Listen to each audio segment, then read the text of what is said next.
Funky.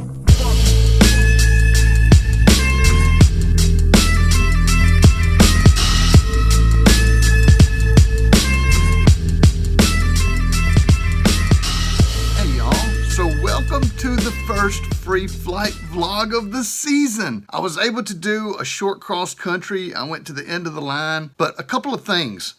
I shot a lot of video that day and I'm gonna split it up. This video is gonna be the pre-flight. I thought I would put kind of a behind the scenes together. How I get all my gear together, you know, the pre-flight. I had one tow that didn't go. We had a tailwind come up and the tow operator aborted. And then the next one was just a bomb run. I scratched around a little bit, got some video of all that. I'm gonna put that in this video. The next video is gonna be the connection and the actual flight. And I've got a lot of things that I want to describe about that. I've got the GPS video animations, birds that we saw that day. Basically, it's just too much to cram into one video. So this video is going to be kind of a behind the scenes, how I do a solo tow day. And I don't think I've ever yeah, I did maybe do one. I don't know, it all starts running together when you make as many videos as I do. But this is kind of the behind the scenes and the first couple of attempts of the day. And then the next video that's coming is going to be the actual successful mission. So I hope you enjoy. I put on no vlogging helmet. Thought I'd show you what it's like to get ready for a tow day. I like to have some help with this, but since I'm by myself, check our fuel. So we need to add a little bit. Doing this in flip-flops is a very good move, keeps you strong. It's all about balance. See, use these little toe strap, I could pull this thing up. The wheels on this thing are just to move it around on the ground. Come on. And then I got this little dealio here. Got it balanced so it doesn't take a whole lot of strength to pick it up. You do have to go straight in with it though. It's a lot easier with two people. Once you get it lined up, there we go. Go in there, go in there. Again, it's so much easier with two people, but it is possible to do it by myself. I've done it like this quite often. So once you get that secured, the machine is in there. It's not going anywhere. Check that we got radios charged up. That one's got juice. I got the drogue turnaround pulley. We're not going to be using the turnaround today, but of course we want the drogue on the end of the line. Let that run with the choke on for a minute. I'm going to bring my tow machine toolbox along in case anything goes wrong. We got tools for the job. All right, tire pressure, pretty good. Oh, got a flat one.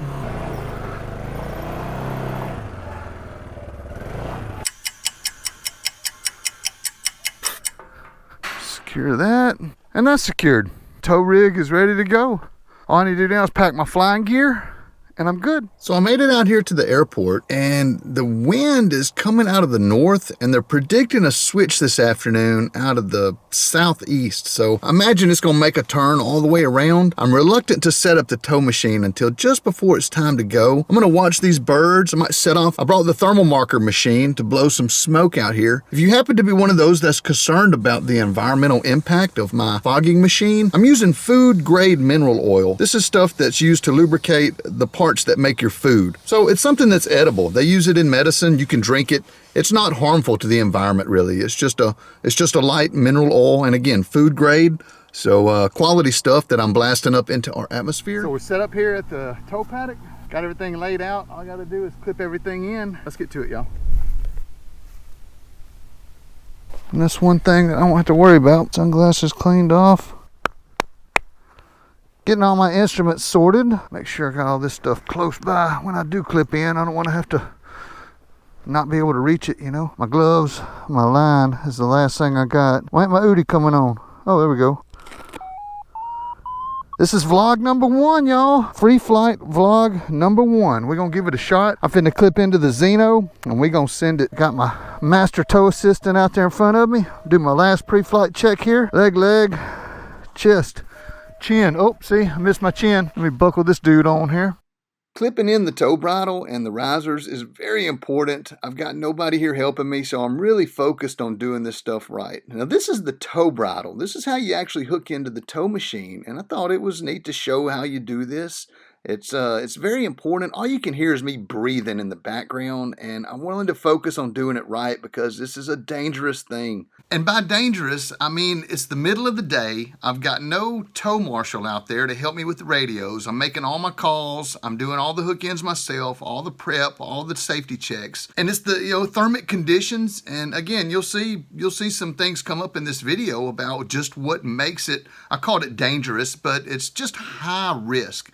This is high risk flight, so I want to make sure that I'm doing it right. And so the vlog kind of sucked as far as being on the ground because all my attention was focused on getting things hooked in right, so I wouldn't have to redo it very often, and that would get off the ground safely and get away from the earth, because bad things happen near the earth. Once you get up, it's all good, you've got time, but near the ground is scary. That's my fear about these vlogs, is that they're going to be stupid boring because I'm focused on what I'm doing, or I'm going to focus on the vlog and forget what I'm doing and make some sort of critical error. I hope not. We're going to see how it goes. All right, I got a crosswind cycle here. Thermal conditions are picking up. We're right about the peak of the day. Still pretty moderate, nothing special to them. Speed bar, let's go through the list. Go ahead and hook it up. Speed bar connected on the left, speed bar connected on the right. How's it going down there, Jake? It's warming up, ready to go. All right, now remember, when I give you the go signal, give me about 5-10 seconds to get back on the controls, okay? Roger. I see a lull out there. I think this may be my time to strike. We're gonna give it a shot. All right, dude, go, go, go. Round one. There comes the tension. Fight.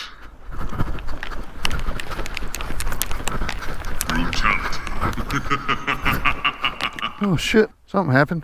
I don't know what it was, but my wing's a raging mess now.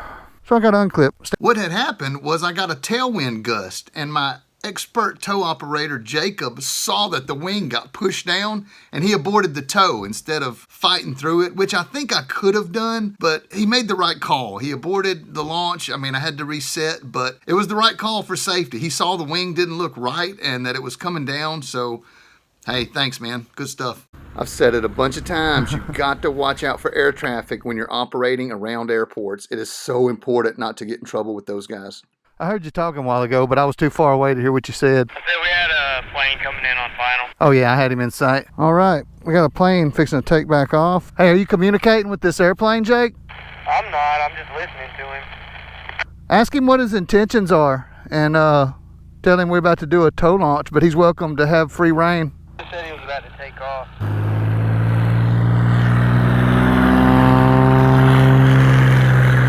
All right, Jake, I'm ready for go, go, go. Round two. Fight.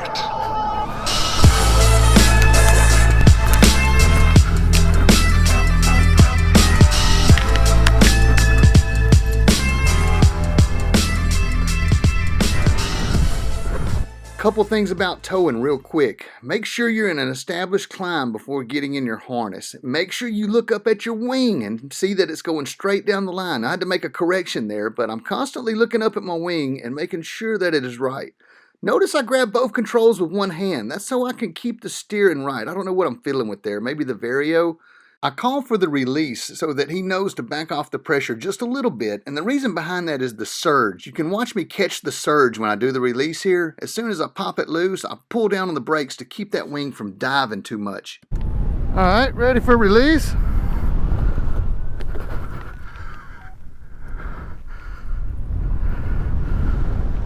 After the release, I immediately go on the hunt. Now, I noticed some thermals on the way up back where I came from, but I was kind of far away. I really wanted to feel around, just like that buzzard that I was watching earlier. Well, that's going to be in the next video. I had to scratch around, and I got low here, and I got kind of spooked. It wasn't a bad, but you can see the glider surge out of a little thermal, and it got kind of squirrely on me.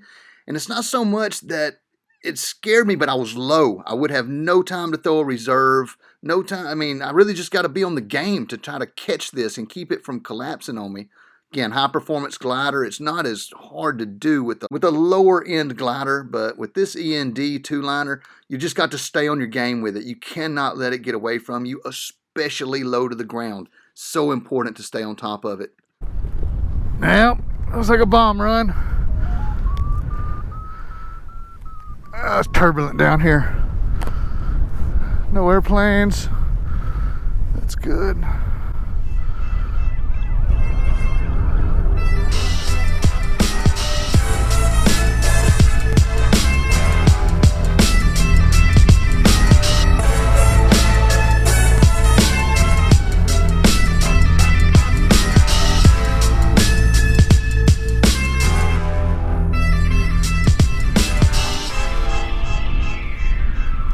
Come on down. Come on down. Shit. So I'm gonna cut the video right here. That was the first part of the day. The next tow ended in a spectacular success, and there was a lot of stuff that I'd like to share with you about that flight. So subscribe if you hadn't, and stay tuned for the next video because it's gonna be a full description of a cross-country thermal flight on my new gear and the first paragliding vlog of the season. First paragliding vlog, maybe, ever? Anyway, I'm doing a bunch this year, so y'all get ready. Much love, everybody. Kyle out.